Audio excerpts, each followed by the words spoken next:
you missed the review for exam 2, or you just want to go through it again, I'm giving you this little video that goes through it. You can replay it, pause it, whatever you choose to do with it.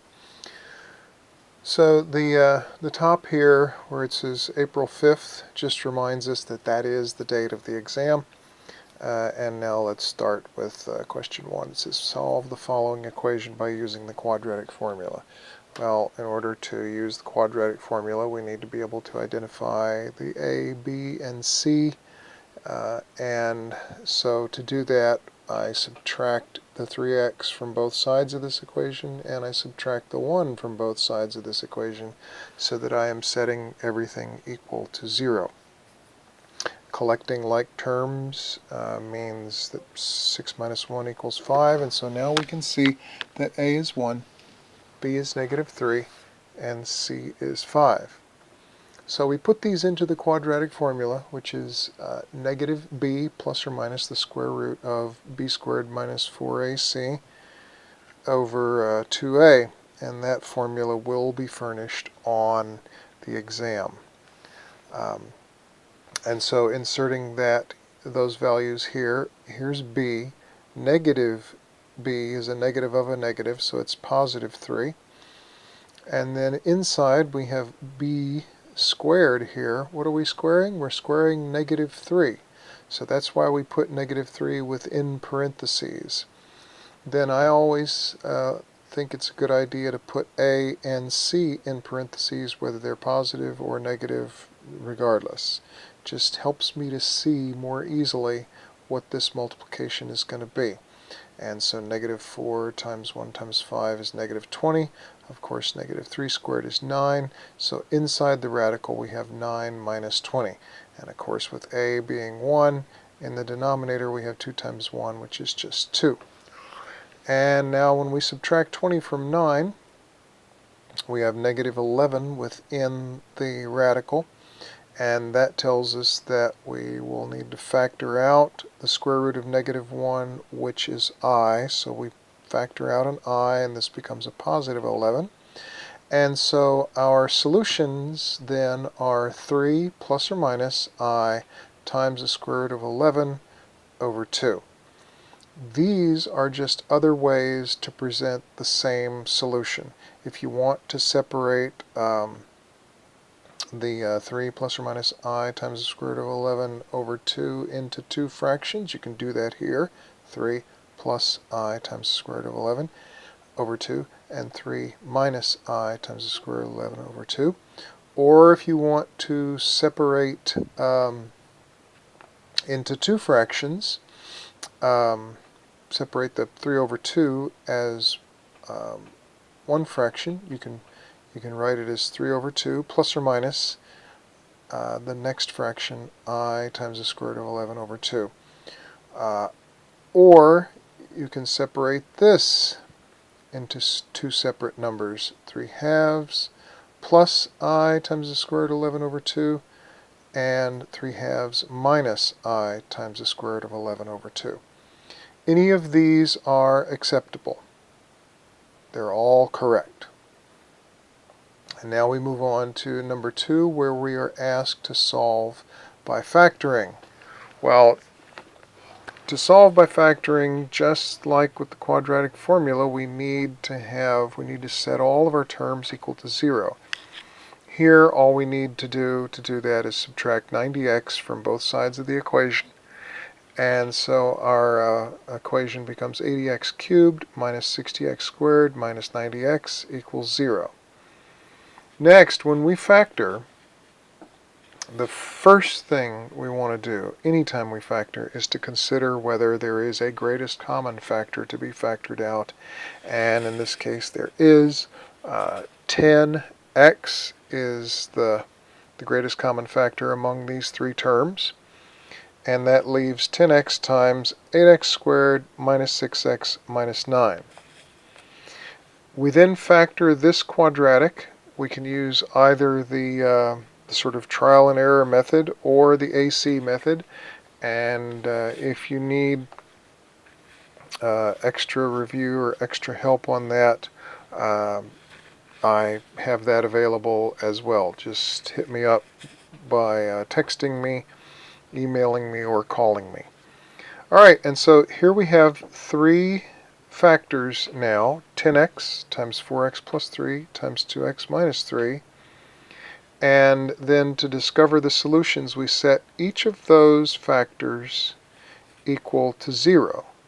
Because if any one of those factors is 0, the entire expression is 0, because 0 times anything is 0. So 10x equals 0 means that x equals 0 is one of the solutions.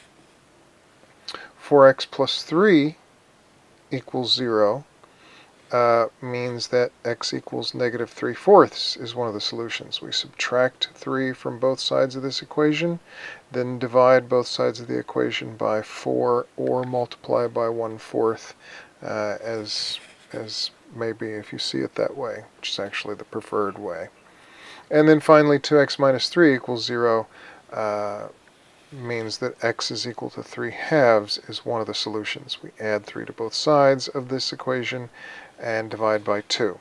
So those are our three solutions, the three zeros of this function right here.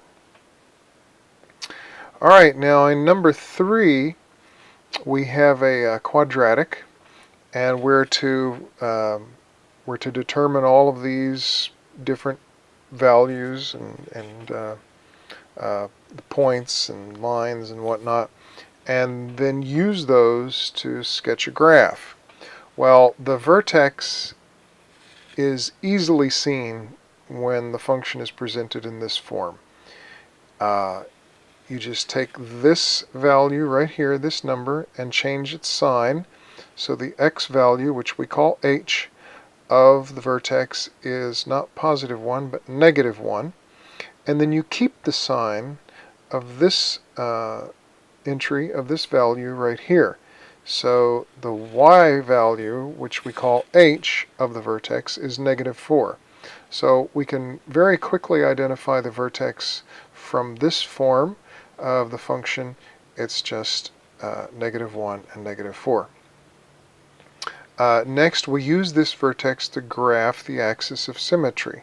Well, the x value is negative 1. The axis of symmetry will pass through x is negative 1, and here it is.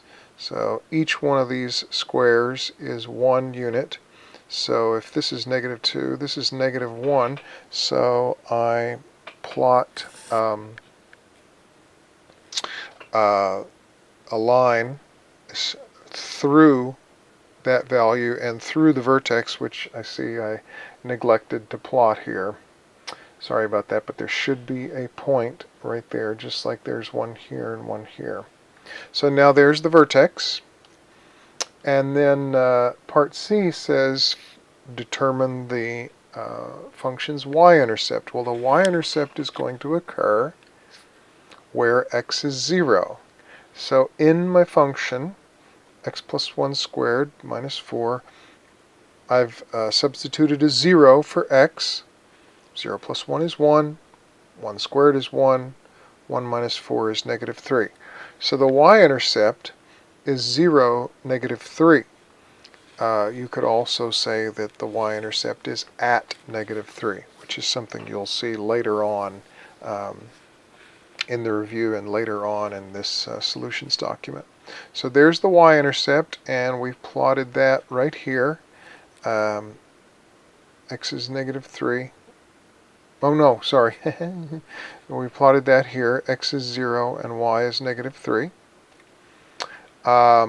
And then the next instruction says use the axis of symmetry to plot the y-intercept's mirror point, which is what I call it, on the opposite side of the axis. Well, what that means is that wherever this y-intercept is, there's another point exactly opposite that on the other side of the axis of symmetry. So how far is it from the y-intercept to the axis of symmetry?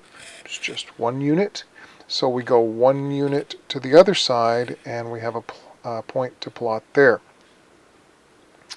And now E Step E says determine the x-intercepts of the function. Well, the x-intercepts will occur when the function value, the y value, is 0. So we set y, or f of x, equal to 0 and solve for x. The easiest way to do this when the function is presented in vertex form is to use the square root property. We add 4 to both sides here. Then we take the square root of both sides. The square root of a square cancels the operation out, and so, because they're opposite operations, and so the radicand, what's inside the radical, is pulled out without the square root.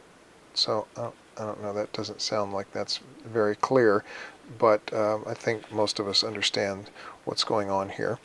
And then when we take the square root of a number, we always have to be careful to remember to put the plus or minus.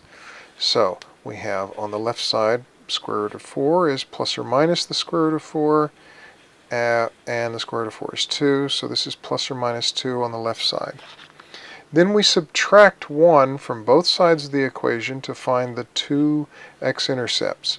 There aren't always necessarily 2, but there are 2 in this case. And so we have negative 1 plus or minus 2 is x. Those are the x-intercepts. And so negative 1 minus 2 is negative 3. And negative 1 plus 2 is positive 1. And so there are our x-intercepts there. X is negative 3, of course y is 0, and x is 1, and as I said again, y is 0. So we have 5 points, the vertex, which again I'm sorry I didn't put here, the y-intercept, its mirror point, and the x-intercepts. And the x-intercepts should most certainly be symmetrical about the axis of symmetry as well. So whichever pair of x-intercepts you wind up with, if each of them is not equidistant from the from the axis of symmetry, then you've made some sort of error along the way.